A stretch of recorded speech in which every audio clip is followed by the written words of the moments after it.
Som. A graça e a paz do Senhor Jesus, queridos, que as bênçãos do Senhor sejam derramadas de forma abundante sobre a sua vida, sobre a sua casa nessa noite, né? Nós temos hoje a responsabilidade de trazer a palavra, né? E eu sinto sempre como um privilégio, né, de estar trazendo a palavra do Senhor. E num culto de primícias, né, que é um culto onde nós celebramos a forma, né, inclusive com que nós cultuamos ao Senhor. Inclusive já preguei várias vezes aqui falando que a nossa vida é uma primícia do Senhor, né? Mas hoje eu queria falar sobre o culto que Deus aceita. Será que o nosso culto tem sido agradável ao Senhor? Será que o nosso culto tem sido aceitável ao Senhor? Para isso, eu gostaria que você abrisse a sua Bíblia em Romanos, capítulo 12, verso 1.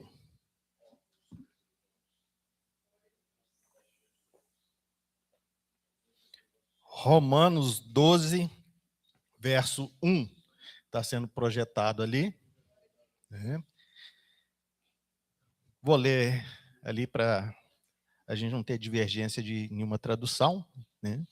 Rogo-vos, pois, irmãos, pela compaixão de Deus, que apresenteis o vosso corpo em sacrifício vivo, santo e agradável a Deus, que é o vosso culto racional. Vamos voltar novamente no verso 1. Vamos ler todos juntos, um só versículo. Rogo-vos, pois, irmãos, pela compaixão de Deus, que apresenteis o vosso corpo em sacrifício vivo, santo e agradável a Deus, que é o vosso culto racional. Amém? Podeis assentar. Queridos, todas as vezes que eu me deparo com esse texto de Romanos, eu fico pensando e refletindo, né, o que é um culto racional. E Deus me levou, então, a lançar um olhar sobre esse versículo, né, para poder trazer uma mensagem do Senhor a essa amada igreja nessa noite. E tem uma pergunta que precisa ser feita aqui essa noite, para todos nós, né? A resposta você vai dar a Deus aí no seu coração. Uma pergunta que às vezes pode ser incômoda, mas é uma pergunta necessária. Você tem adorado a Deus ou apenas comparecido ao culto? Você tem adorado a Deus ou apenas comparecido ao culto? Existe diferença, pastor? Existe diferença. Adorar a Deus não é simplesmente você vir ao culto. Eu falo isso sempre em várias mensagens, às vezes no seminário. Nós não adoramos a Deus simplesmente quando comparecemos a um culto formal na igreja, com horário ali bonitinho. É claro que ali nós estamos expressando também louvor ao Senhor, mas não é isso que Paulo está falando. Tem uma diferença. E Paulo, inspirado pelo Espírito Santo, ele vem, através desse versículo, demolir toda a nossa compreensão superficial de adoração. E ele reconstrói sobre os fundamentos da palavra do Senhor como um granito, como algo sólido. Veja bem, verso 1 do capítulo 2, não é um verso qualquer, não é um versículo qualquer. Ele é, no capítulo 12, verso 1, ele é a vértebra de toda a carta aos Romanos, ele é coluna, ele é o eixo, ele é a dobradiça entre o que Deus fez e o que você deve fazer. Se você olhar do capítulo 1 até o capítulo 11, você vai ver 11 capítulos de uma teologia densa, uma teologia profunda. Paulo discorre desde o capítulo 1 até o 11 sobre pecado. Ele fala sobre justificação. ele fala sobre graça, ele fala sobre eleição, sobre o propósito eterno de Deus nas nossas vidas. E Paulo, depois de discorrer sobre tudo isso, ele lança um olhar diferente e ele fala o seguinte: olha, diante de tudo isso que eu acabei de expor, à luz de tudo isso, o que você vai fazer com o seu corpo? O que você faz com o seu corpo? Essa é a pergunta do texto para todos nós. Mas, pastor, Deus está preocupado com o meu corpo? Eu pensei que Deus estivesse preocupado com o meu espírito. Nós somos seres indivisíveis. Corpo, alma e corpo. Corpo, alma e espírito.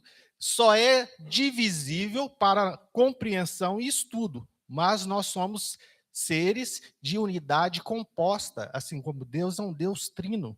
E ele é trino e é uno. E nós somos a sua imagem e a sua semelhança. Não tem como você separar o corpo e falar, o corpo é ruim. Deus não quer nada com o corpo. Deus só quer o espírito, Deus só quer a alma. Mas Paulo fala aqui sobre o corpo. E essa é a pergunta que nós temos que lançar à luz a essa noite. Paulo está falando sobre uma ética que nasce da doutrina, não uma doutrina que nasce da ética. Ele está falando aqui, começando pela prática, né? O que você tem feito? O que você tem feito? Ele começa pela verdade, ele começa discorrendo sobre toda a doutrina da salvação. E quando você olha para a estrutura dessa carta de Romanos, você vê então 11 capítulos de doutrina. Você quer saber sobre a doutrina da salvação? Leia Romanos, principalmente do 1 ao 11. E aí, você tem ali 11 capítulos descrevendo o que é que Deus fez em Cristo para todos nós. A condenação do pecador, né? E ele fala lá no primeiro capítulo que todos nós somos pecadores, né? E que não tem nenhuma desculpa, nós somos indesculpáveis diante de Deus. Ele fala da justificação pela fé.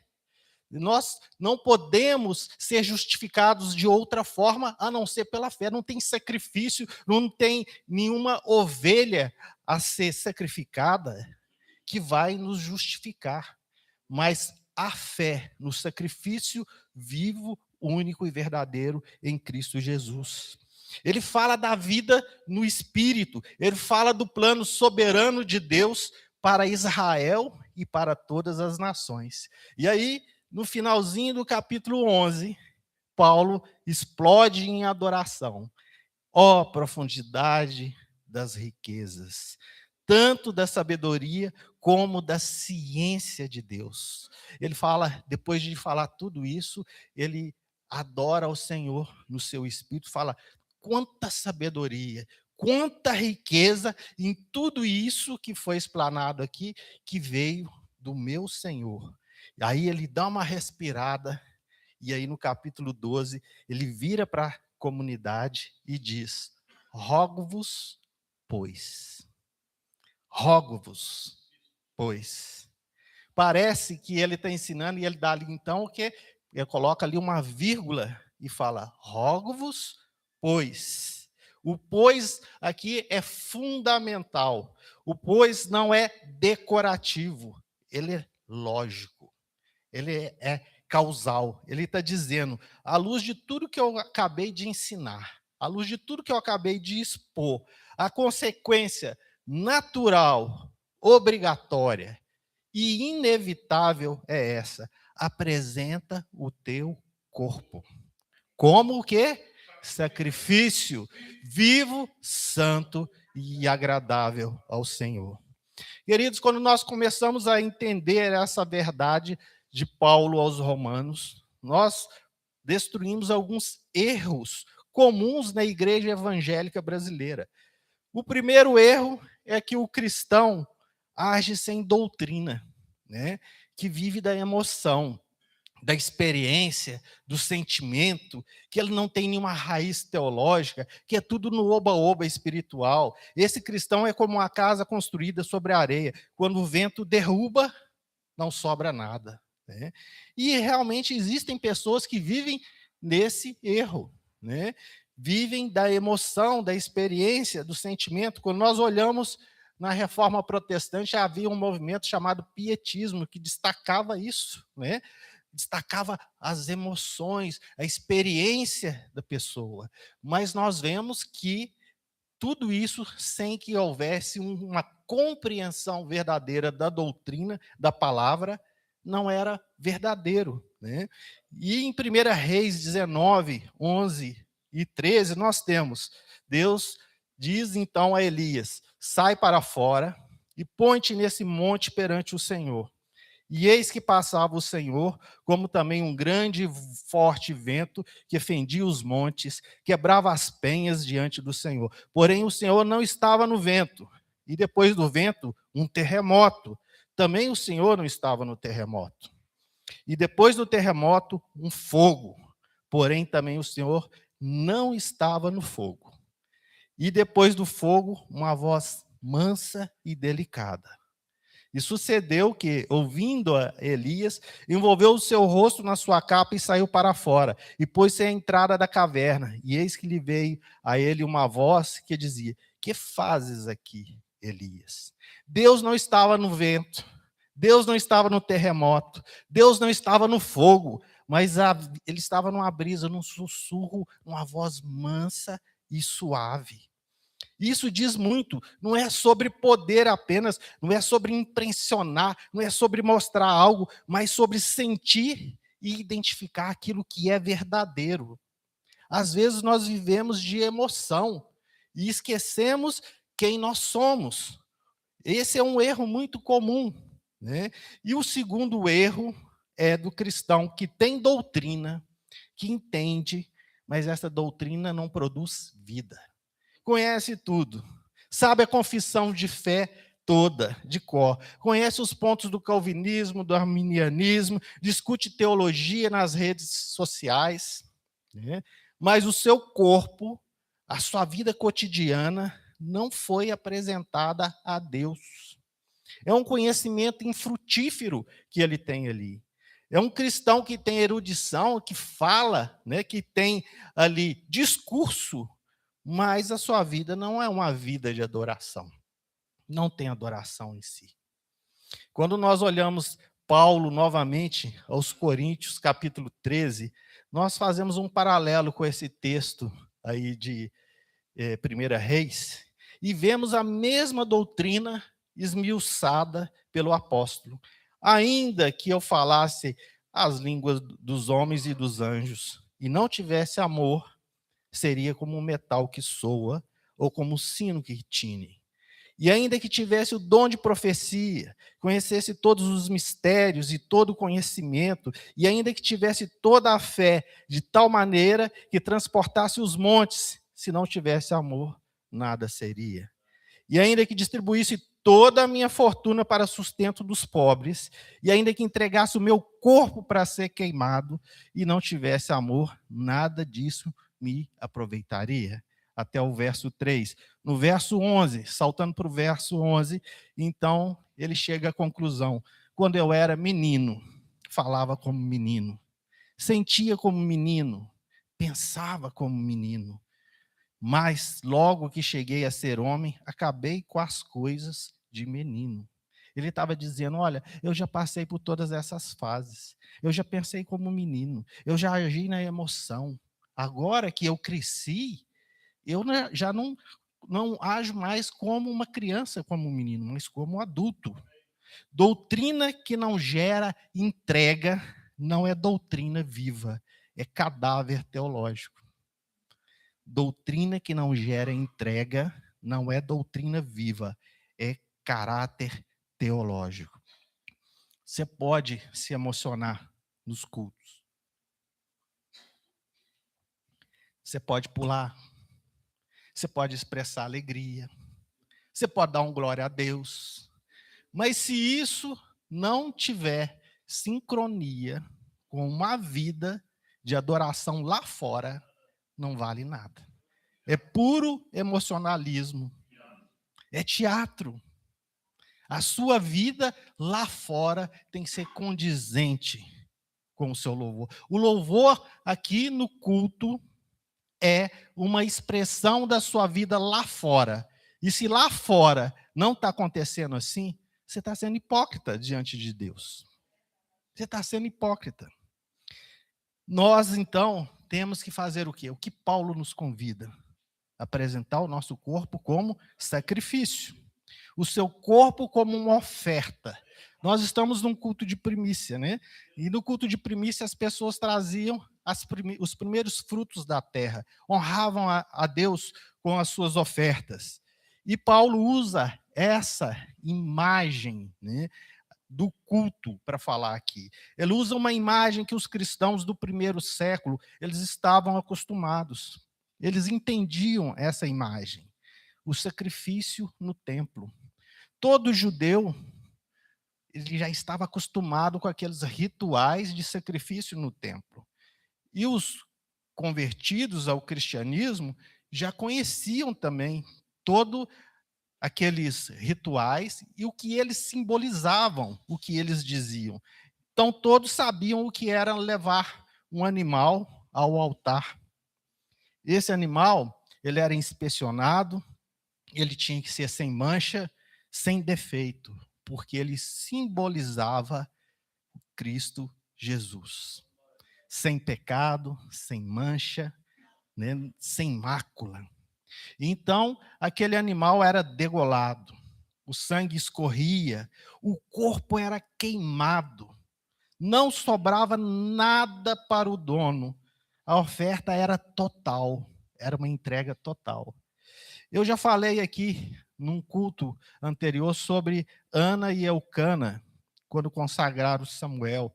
E lá eles iam até o templo, até o tabernáculo, né, não tinha templo ainda, e ofereciam ofertas pacíficas e de ação de graças.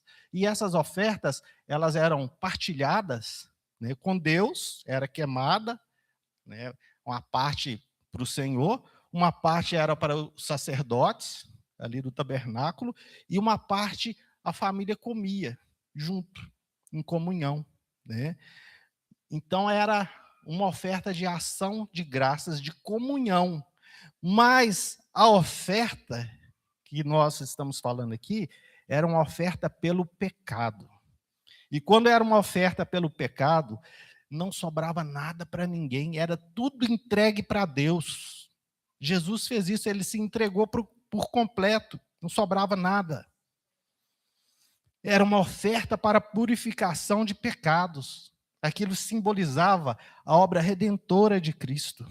Significa que ninguém poderia fazer nada a não ser o próprio Cristo. E Paulo diz: é isso que você deve fazer com o seu corpo. É isso que você deve fazer com o seu corpo. Entregar ele de forma total ao Senhor. Só que com uma diferença, né? Uma diferença gloriosa quando a gente entende isso aqui, meus irmãos. O texto fala de sacrifício vivo. Sacrifício vivo. Você não precisa de morrer para isso. Né? Sacrifício vivo. Os animais no templo, eles tinham que morrer para ser uma oferta. Você não precisa de morrer fisicamente para ser uma oferta. Você pode continuar vivendo para ser uma oferta. A oferta do cristão não é a morte, mas é uma vida inteira entregue para Deus. Cada manhã que você acorda é uma nova oportunidade de colocar o seu corpo no altar. Já parou para pensar nisso? Cada vez que você abre os seus olhos, você pensa, hoje é a oportunidade de eu entregar mais uma vez a minha vida ao Senhor. Em tudo aquilo que eu faço, vou adorá-lo na minha totalidade, né? Vivo, santo e agradável. Então nós temos aqui 3 palavras, são 3 dimensões de sacrifício. O sacrifício tinha que ser vivo, porque enquanto você respira, você adora.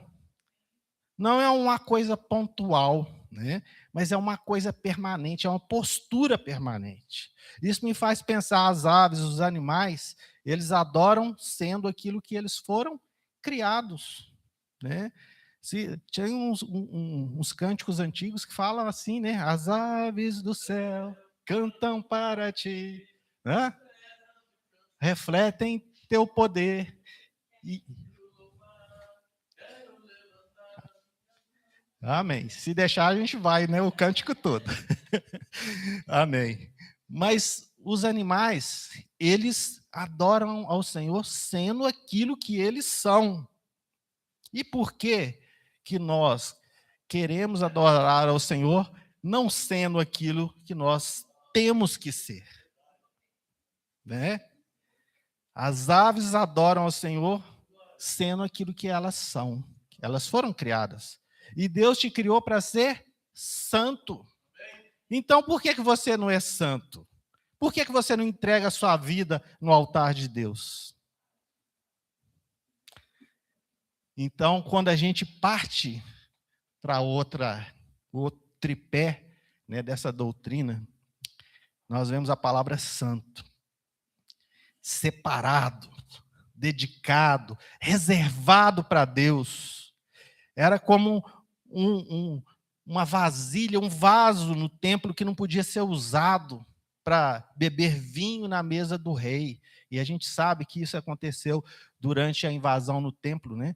Foram saqueados, levados os utensílios do templo, e aí o rei que fez isso, o que aconteceu com ele? A ira do Senhor veio sobre aquele rei, né? O seu corpo tem dono, o seu corpo é do Senhor, o seu corpo é santo. Por isso você tem que agir em santidade. Sede santos, porque o vosso Deus é santo. A terceira palavra é agradável. Porque aquilo que é agradável ao Senhor é aquilo que é aceito ao Senhor. Não porque você seja perfeito, que bom, sou perfeito, né? Mas porque você está em Cristo, que é a perfeição. Você está escondido em Cristo. Todas as vezes que eu penso nisso, eu imagino quando você está à beira de um lago, você vai jogando, né, as pedrinhas lá no lago, né? Imagine que você é aquela pedra, né? A sua vida pode ser uma vida com alguns pecados, mais ou menos ali, né? Tem uns que são mais certinhos. Pode ser com muitos pecados, pedrinha pequena, média, grande. Quando você joga no lago, tá tudo dentro do lago. Você não vê pedra mais. Você só vê o lago. É isso que Deus vê, né? Ele não vê você pelo seu pecado, mas ele vê você pela justiça do Filho dele, de Jesus Cristo. E nisso você é justificado. Então, Paulo fala, ele especifica, olha, é o corpo, não é a alma, não é o espírito apenas, é o corpo. E quando ele está falando de corpo, ele está usando ali um simbolismo de totalidade, né? Ele está falando de tudo, corpo, alma e espírito, né? A ovelha, quando era ali, então, sacrificada, nós vemos que era queimado aquele sacrifício e não sobrava nada. Então, é o corpo, alma e espírito. Então, o corpo é importante. Tem gente que pensa assim, Deus só vai preocupar com a minha alma, com o meu espírito. O meu corpo não, né? Meu corpo é falho, a carne é fraca e tal, né? Mas eu te pergunto, a sua alma e o seu espírito age aqui nessa terra através de quê? Do seu corpo, né? Nós somos um espírito que possuímos uma alma e habitamos num corpo. É a forma como nós interagimos com esse mundo. Os espíritos não podem agir neste mundo sem um corpo. É por isso que os espíritos ruins querem o quê? Se apossar do corpo de alguém, né? E aí eu te pergunto, onde o seu corpo trabalha? Com que propósito? O que entra pela sua boca? O que sai da sua boca? O que seus olhos assistem? Para onde os seus pés caminham? Para onde as suas mãos se estendem? Cada uma dessas perguntas é uma pergunta litúrgica. É algo para você se perguntar e se consagrar ao Senhor. É uma pergunta que envolve culto a Deus. Quando nós olhamos o texto e ele fala de culto racional, é logiquem latreiam, né? Ou seja, culto racional. Nós chegamos aqui no coração desse texto, né? O culto racional, ele deriva de duas palavras que Paulo fala aqui, né, com uma maestria, né, de só alguém que conhecia bem as escrituras, que foi criado aos pés de Gamaliel, né? E ele fala aqui de latreia, né? Vem de um vocábulo que era utilizado no templo. É o serviço sacerdotal. Os rituais, os sacrifícios, as liturgias, aquilo ali era latreia. Eles conheciam aquilo muito bem. E Paulo usa essa palavra sagrada, usada pelos sacerdotes, né, a palavra aqui no grego, e transplanta ela para o cotidiano do cristão. Né? Latreia, serviço. Qual que é o seu serviço? É por isso que idolatria vem dessa palavra, né? Latreia, serviço prestado a ídolos. Aquele que é idólatra, ele presta um serviço, um culto a ídolos. Então, latreia, né? Paulo fala, olha, serviço, o seu serviço, o seu culto, a sua liturgia ao Senhor, ela tem que ser lógica. Ela tem que vir da palavra lógiquem, que tem a raiz logos, né? Razão, palavra, lógica, coerência. O seu culto, o seu serviço ao Senhor, ele tem coerência? Ele é lógico? Ele está de acordo com a palavra, com a doutrina que foi exposta ali nos capítulos anteriores? Quando ele fala de culto racional, ele fala que o seu serviço ao Senhor tem que estar atrelado à lógica, ao entendimento da doutrina da salvação. Como que você vai servir sem conhecer o que Deus requer de você? É por isso que tem muito crente que acha que servir e adorar é só ir na igreja, cantar, bater palma. Tá, beleza. Segunda-feira nós entramos na carne de novo, e aí no domingo a gente vai lá pedir perdão a Deus de novo. Né? Será que esse é o culto de que Paulo está falando aqui? O culto racional? Quando nós juntamos essas duas palavras, ela está querendo dizer adoração verdadeira, adoração racional, fundamentada, coerente com aquilo que você acredita. É por isso que Jesus diz para a mulher, né, samaritana no poço, olha, vem a hora, né, que o Pai, e já chegou, ele está procurando o quê? Adoradores que o adorem em espírito e em verdade. Não no monte nem no templo, mas aqueles que adorem em espírito e em verdade. Em espírito e em verdade. Você tem que ter o espírito, e se você tem o espírito, você conhece a verdade. Né? Uma coisa está unida com a outra. Não é uma adoração histérica. Sabe o que é uma adoração histérica?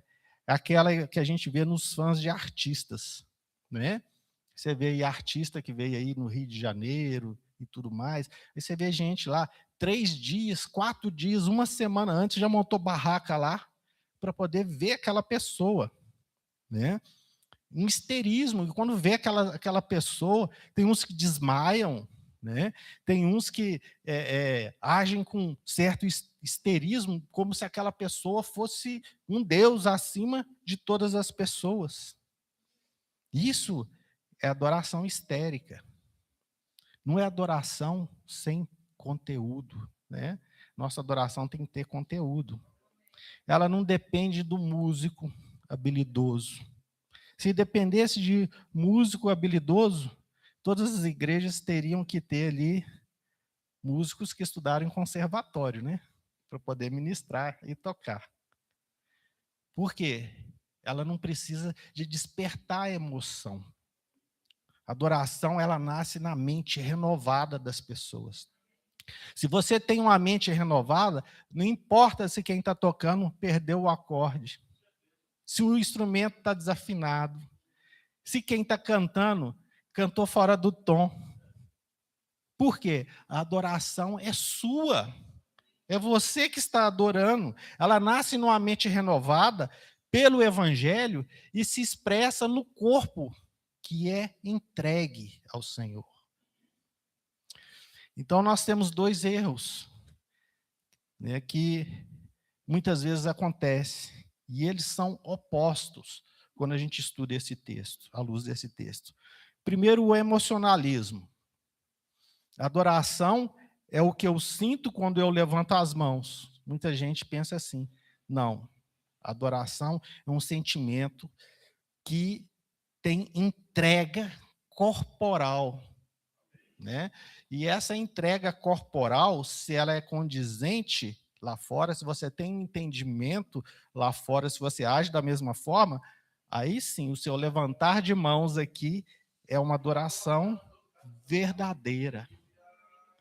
O seu aleluia aqui é verdadeiro. Se lá fora você age da mesma forma. E nós temos um outro ponto, que é o intelectualismo, né? Muitos dizem que adoração é entender corretamente a doutrina. Então, se eu entendo corretamente a doutrina, beleza, fui para o seminário, fiz pós, doutorado e tudo mais, mas essa doutrina, se ela não tem entrega corporal do seu corpo, ela não é adoração, ela é uma biblioteca. É um conhecimento que você guardou na sua mente infrutífero, né? A palavra, ela produz vida. A palavra liberta. E através da palavra você tem um entendimento que você utiliza para adorar a Deus lá fora. Paulo diz, olha, não é nada disso. A adoração verdadeira é a entrega do corpo racionalmente motivada pela graça de Deus.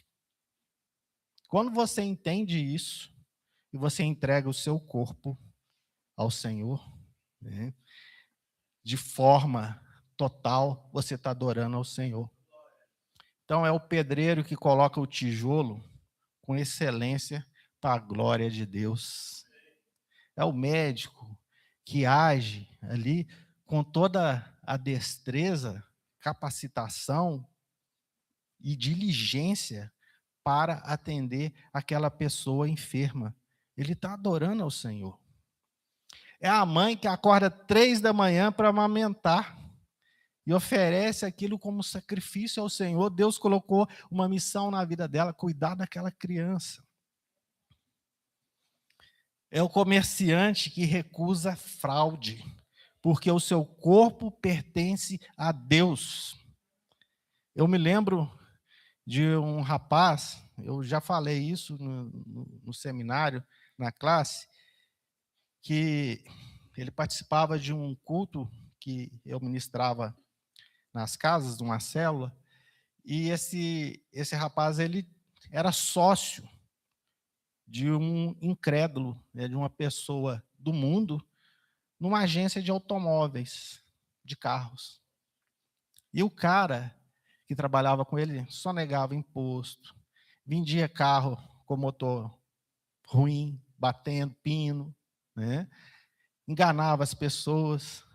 E o dia que eu ministrei isso e falei, e a palavra tocou o coração dele, ele falou assim, pastor, então eu estou errado em ter sociedade com esse cara. Eu falei assim, claro que você está. Que comunhão que vai ter da luz com as trevas, meu irmão?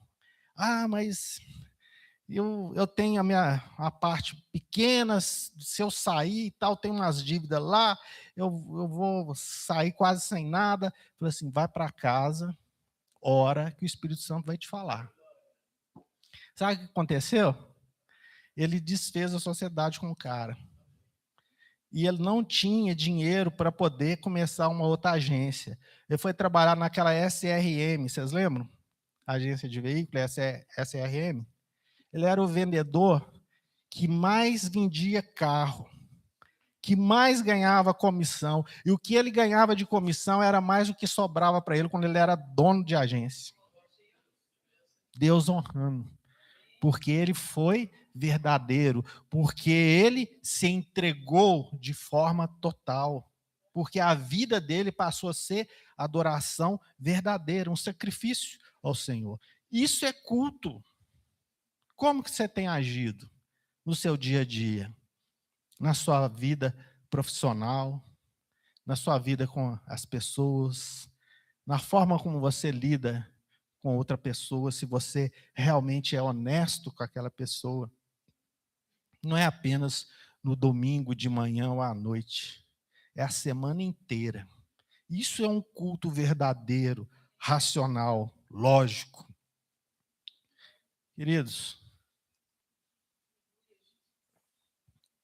Paulo está dizendo aqui que não tem mais fronteira entre o sagrado e o secular para o cristão. Tem gente que pensa, lá fora é um mundão, né? Aqui dentro é santo. Aqui dentro é santo. Sabe por que aqui dentro é santo? Porque você está aqui. Porque todo lugar que pisar a planta do seu pé é santo. É por isso que aqui é santo. Então, se você for lá fora, na padaria, lá vai ser santo, né? Se você for lá fora numa lanchonete, lá vai ser santo, né? Se você for lá na sua faculdade, lá vai ser santo, porque vai ser uma oportunidade de você adorar o Senhor na sua totalidade. O templo não é mais um prédio. Já foi muito tempo que as pessoas se preocupavam com isso, né? Quem entende verdadeiramente a mensagem do Senhor sabe que isso aqui não é igreja. Essas paredes, embora a gente procure sempre ter um local aconchegante para acolher os irmãos, né? A igreja não é isso. A igreja é você, né? O sagrado é você, é o seu corpo. E é por isso que Paulo fala para você apresentar o seu corpo como sacrifício, como adoração. A pergunta aqui é uma pergunta que traz um diagnóstico, né? Que você vai levar para sua casa. Você não vai responder para mim, né? Você vai responder para o Senhor na hora lá da sua devocional, quando você dobrar os seus joelhos no seu quarto e você for orar ao Senhor, você vai falar: Senhor, eu não tenho te prestado um culto verdadeiro. Ou tenho? Se você tiver, você pode falar isso com o Senhor, né? É por isso que você tem que falar com Ele. Não é comigo, não é com o pastor Mario, nem com ninguém. Você está falando com aquele que conhece todas as coisas, que conhece o seu coração. Senhor, eu não estou te prestando uma adoração verdadeira. Tem misericórdia de mim, Senhor. Me ajuda a ser um adorador verdadeiro. O altar não é uma estrutura de pedra mais, mas é a sua rotina, é o seu dia a dia. E a pergunta é: o meu corpo está sendo apresentado a Deus como adoração? Onde que você passa o seu tempo? Como que você trata o seu cônjuge na segunda-feira? Como que você faz o seu trabalho na quarta-feira? O que você faz com o seu dinheiro na sexta-feira? Tem gente que vai para os barzinhos, bebe, né? Tal. Tem gente que sai mais cedo, sextou, né? Não, isso aqui fica para segunda-feira. Agora sextou. Como que você age no seu dia a dia? Isso é a adoração verdadeira. ou também é ausência de adoração verdadeira. Pela compaixão de Deus, pela graça do Pai que entregou o seu Filho pelo sangue de Jesus e que comprou a sua liberdade, pelo Espírito que habita em você, rogo-vos, pois, irmãos, apresentei os vossos corpos como sacrifício santo e agradável ao Senhor, vivo, santo e agradável ao Senhor. Paulo está rogando, ele está ordenando, e não está ordenando com uma autoridade fria, mas está ordenando com veemência. Rogo-vos, pois, irmãos, né? Ele apela para a misericórdia daquilo que você acabou de receber. Eu sei que a resposta não é simples. Aliás, ao contrário, a resposta é simples. Ela não é fácil. A resposta não é fácil, mas ela é simples. Só tem uma saída: apresentar o seu corpo como um sacrifício santo, vivo, verdadeiro ao Senhor, todos os dias. Na cozinha, no escritório, na sala, na rua, vivo, santo e agradável. Esse é o culto que Deus aceita. Esse é o culto verdadeiro. E a palavra do Senhor, ela permanece para sempre. E a palavra do Senhor, ela dá frutos. Eu creio nisso. Hoje está sendo lançada uma semente no seu coração, para que, quem sabe, você possa revisar a sua vida de culto ao Senhor. Como eu tenho adorado ao Senhor? Estou sendo negligente com o culto ao Senhor? Tenho ido simplesmente na igreja por ir? Para prestar contas para alguém, para o pastor, para a liderança? Ou eu tenho ido para expressar aquilo que eu tenho feito no meu dia a dia? Uma adoração verdadeira, uma adoração viva, né? Santa, e que Deus recebe em verdade. Que o Senhor possa abençoar a sua vida nessa noite. E que você possa levar essa palavra no seu coração. E como os animais, como eu já disse, né, nós aprendemos muito com os animais, né, que você possa ruminar essa palavra no seu leito, durante a sua devocional, e que você possa digerir essa palavra, né, e ela possa verdadeiramente trazer frutos na sua vida. Amém? Que o Senhor esteja abençoando a sua vida e a sua família nessa noite. Amém? Sim. Vamos orar? Vamos nos colocar de pé? Feche seus olhos. Senhor, nós te rogamos, ó Pai, assim como Paulo rogou à igreja de Roma, ó Deus, que o teu Santo Espírito, ó Deus, provoque em nós, ó Deus, algo novo, algo extraordinário, ó Deus, uma chama, ó Deus, que nós não conseguimos entender, que possa incendiar todo o nosso ser, todo o nosso coração, ó Deus, que possamos derramar a nossa vida verdadeiramente no teu altar, ó Deus, no nosso dia a dia, com os nossos cônjuges, filhos, amigos, ó Deus, com empregados, patrões, com todos aqueles que nos rodeiam, ó Deus, e que possamos, ó Deus, verdadeiramente, ó Deus, ser um sacrifício vivo, santo e agradável ao Senhor, ó Pai. Ó Deus, que possamos, ó Deus, aprender, ó Pai, com essa palavra, ó Deus, e que possamos aplicá-la no nosso dia a dia, ó Pai, para que o nosso culto seja verdadeiramente aceitável ao Senhor, ó Pai. Que o Senhor esteja, ó Pai, incendiando os corações nessa noite, ó Deus. Que o Senhor esteja dando experiências novas para os seus filhos e filhas no decorrer dessa semana, ó Deus. Que cada dia que eles abrirem os seus olhos, ó Pai, que eles possam perceber que é uma nova chance de te adorar, uma nova chance de cultuar o Senhor, ó Pai. Que eles possam fazer isso, ó Deus, em espírito e em verdade, ó Pai. É o que nós te rogamos no nome poderoso do Senhor Jesus Cristo. Amém e amém. Graças a Deus.